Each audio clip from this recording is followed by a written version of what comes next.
mounting death toll in the escalating conflict between Israel and Gaza. Nearly 2 days since militants from Gaza surged over the border into Israel.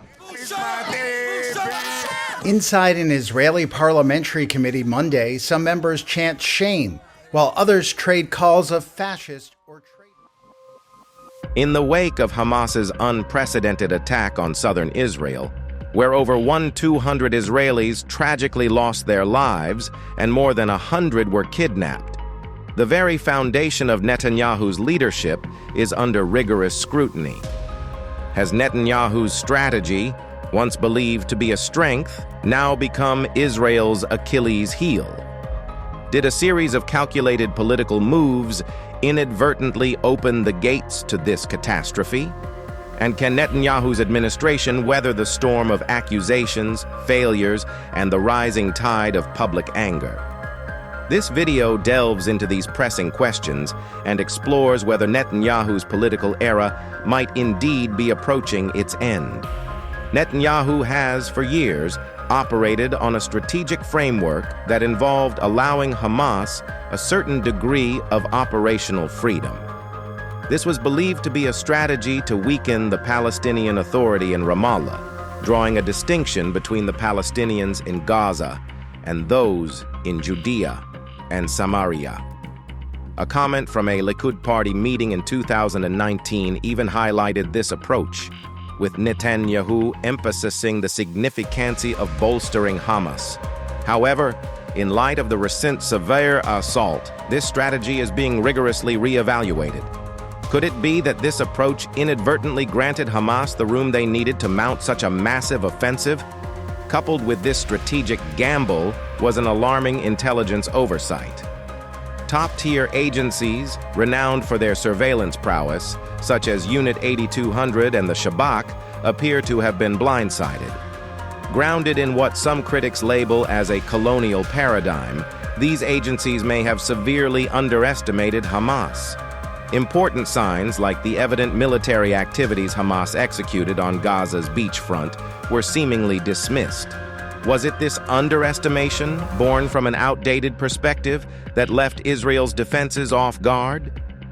But perhaps one of the most glaring oversights was on the military preparedness front. Reports suggest that battalions, which should have been defending the Gaza border, were reallocated to protect Jewish settlers in the West Bank. By the time September arrived, a mere 2 battalions were stationed near Gaza.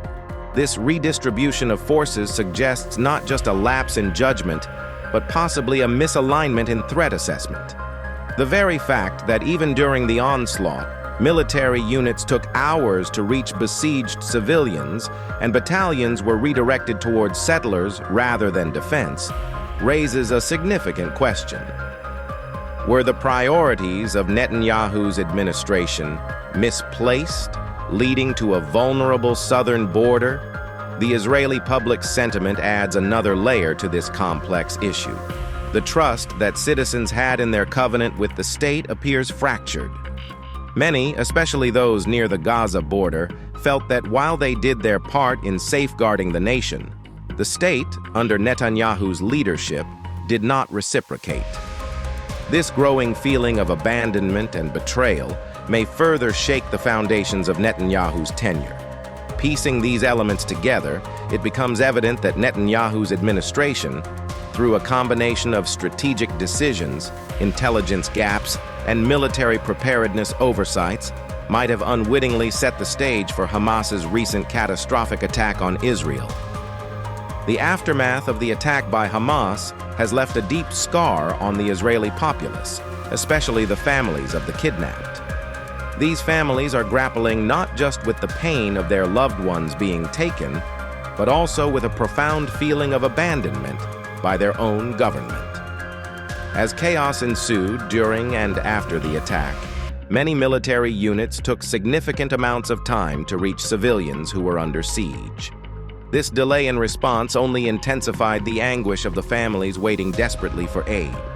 A poignant sentiment echoed by an Israeli living close to the Gaza border encapsulates this feeling of betrayal. In this war, something cracked. The contract between us and the state had been clear. We guard the border and the state guards us. We did our part bravely. The state of Israel did not fulfill its part. This statement underscores the profound disillusionment with the government, suggesting that the trust and mutual commitment, once believed to be unwavering, has now been severely compromised. Following the devastating attack, the right-wing government, spearheaded by Netanyahu, immediately sought to rally the nation. Their main line of defense was a cry for unity. They contended that now was not the time for blame or internal divisions, but rather a moment to come together against common adversaries. This plea for solidarity was clear. Now, they emphasized, is not the time to point fingers. Now we must unite to defeat the common enemies. It's worth noting that many liberal Zionists also resonated with this sentiment, criticizing those who dared to critique the administration in these trying times. Amid this crisis, political speculations began to arise about the potential formation of a broad unity government. Benny Gantz, the former chief of staff and the leader of the opposition political alliance Blue and White, signaled his potential cooperation. Publicly, Gantz indicated a willingness to join Netanyahu's government, at least until the immediate turmoil subsided. Yair Lapid, leading another opposition party named Yesh Atid, There is Future, didn't immediately jump on this unity bandwagon. He outlined strict conditions under which he'd consider joining such a unity government. Although there were murmurs about Lapid reconsidering his stance, it showed the political complexity of the moment. Netanyahu, for his part, recognized the strategic advantage of broadening the government. In a landscape of mounting criticisms and potential political upheaval, expanding the government could be a way to stabilize his leadership. In essence, by forming a coalition with influential opposition figures like Gantz and possibly Lapid, Netanyahu aims to both solidify his position and quell some of the dissenting voices. The catastrophic events sparked a blame game and deflection strategy within the Israeli government, especially among Netanyahu and his close aides. As the criticisms began to mount in the face of widespread death and destruction, there was an evident attempt to deflect the blame away from the government. According to the article, various entities and groups became the target of this blame, becoming potential scapegoats for the failures that led to such a devastating attack and its aftermath. Notably, intelligence agencies, pilots, and elite military units were targeted for censure. These groups, some of whom had previously protested against the government's judicial overhaul, were held responsible for the failures. The article suggests that Netanyahu and his ministers might point fingers towards these security entities, highlighting their inability to preemptively mitigate or stave off the Hamas attack as a significant failure. Other nations and groups, such as Hamas, Hezbollah, and Iran, were also blamed, which is not entirely surprising considering the geopolitical dynamics of the region. The Palestinian citizens, anti-Zionist leftists, and academic staff in Israeli universities were not immune to the blame either. Furthermore, the internal entities, like Supreme Court judges, the media, the Army Chief of Staff, and even the Defense Minister were expected to be criticized as well. In addition, the liberal Zionists leading the protest movements were pinpointed as contributing factors to the debacle. Netanyahu's strategy post-attack was clear: deflection and narrative control. His aim was to divert the attention and the blame away from his government by blaming a myriad of entities. This may well serve as a strategy to secure and retain his and his government's power amidst the tumult. It allows him to navigate through the severe backlash while maintaining a semblance of control and authority. This could potentially dampen the criticisms and control the narrative to an extent where it doesn't severely threaten his political position, ensuring his grip on power despite the calamitous event and its fallout. In the wake of the attack and its devastating consequences, public criticism and anger in Israel are reaching boiling points. One prominent voice amidst the turmoil is that of the Minister of National Security, Itamar Ben-Gvir. He made a controversial statement saying, "The state of Israel is experiencing one of the most difficult events in its history. This is not the time for questions, tests, and investigations." His intent to deflect the blame and to avoid accountability was clear. However, this statement didn't sit well with the public. A report on his remarks in the Walla news outlet was met with a massive backlash, garnering over 1,400 angry comments.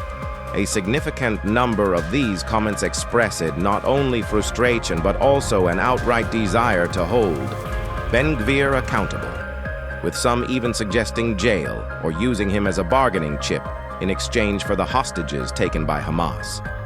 Despite the waves of criticism and the mounting pressure on the government, there seems to be a few points of consensus within the Israeli society.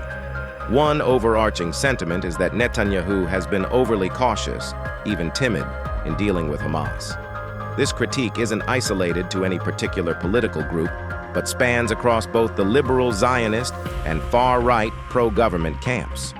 They are united in the belief that a stronger approach should have been taken against Hamas. This shared sentiment also extends to the desire for violent retribution against Hamas. A notable example of this stance is a statement from Israel's defense minister, Yoav Gallant, who recently declared his drastic measures against Gaza. He revealed an intent to impose a complete siege on the Gaza Strip.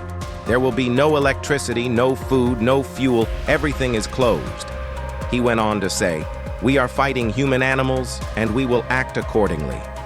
This harsh stance exemplifies the current atmosphere of heightened emotions and the collective desire within various Israeli camps to take drastic actions against Hamas, irrespective of their political affiliations. Israel currently stands on the precipice of a myriad of emotions and political upheavals. On one side is a palpable anger, a direct outcome of the severe attacks and the perceived lapses in governance. This anger isn't isolated. It's intertwined with a profound desire for revenge, an urge to respond with equivalent, if not greater, force. Balancing this heightened emotional state is the underlying political uncertainty. While the crisis has exposed vulnerabilities in the current administration, it has also presented opportunities for leaders to harness the collective sentiment, rally the nation, and reshape the political narrative. In this matrix of shifting sentiments and political maneuvering, Netanyahu's future remains one of the most poignant questions. Will he utilize the circumstances to solidify his position, or will the compounded weight of strategic missteps and public outcry mark the end of his political reign? In these tumultuous times, Israel's political landscape seems as unpredictable as ever.